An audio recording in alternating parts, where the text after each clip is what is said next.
The number one insurance claim that we file is damage due to clearance issues, whether it be low clearance or high clearance. So notice the height of this generator exhaust. It's very low to the ground. This one is actually high compared to several of the other motorhomes. Some of them are only 4 inches off of the ground. So really important when you're pulling into a campsite, that you look for rocks and logs. Campgrounds are notorious for bordering their campsites with logs and rocks. So be very cautious on your corners. It's really easy to damage them.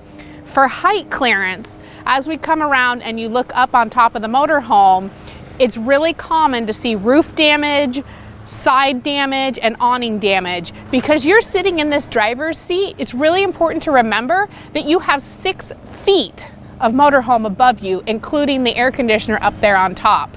So if you question whether you're tall enough to fit under something, you probably aren't tall enough. Get out, get a spotter, and have somebody check. Tree damage is the number one problem we have. So speaking of tree damage, we have this tree right here at the side of our campsite. When we go to pull out of our campsite, it is really easy to cut this corner just a little bit tight and grab the top of that awning on this tree. If you even snag that awning a little bit, it will rip the fabric, and it's a very expensive repair. So look up, look to your sides, and look down at the bottom to make sure your clearances are good. Another piece to clearances is going to be opening and closing the slide outs. The slide out is an extension of room within the motorhome, so it opens up your living space. The slide out can either be a full wall slide like this one, or it can be in multiple pieces. The slide out, top to bottom, that awning will actually come out with the slide out. There is no button that's independent for that awning. The key, most important thing to opening the slide out is making sure you have room to open up the slide out.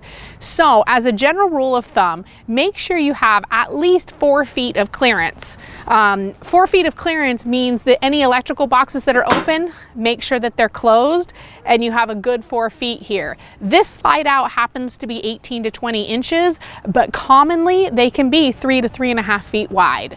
So look for electrical boxes, picnic tables, logs, stumps, trees, rocks, those type of items that could possibly hit the slide, whether it be low or whether it be high.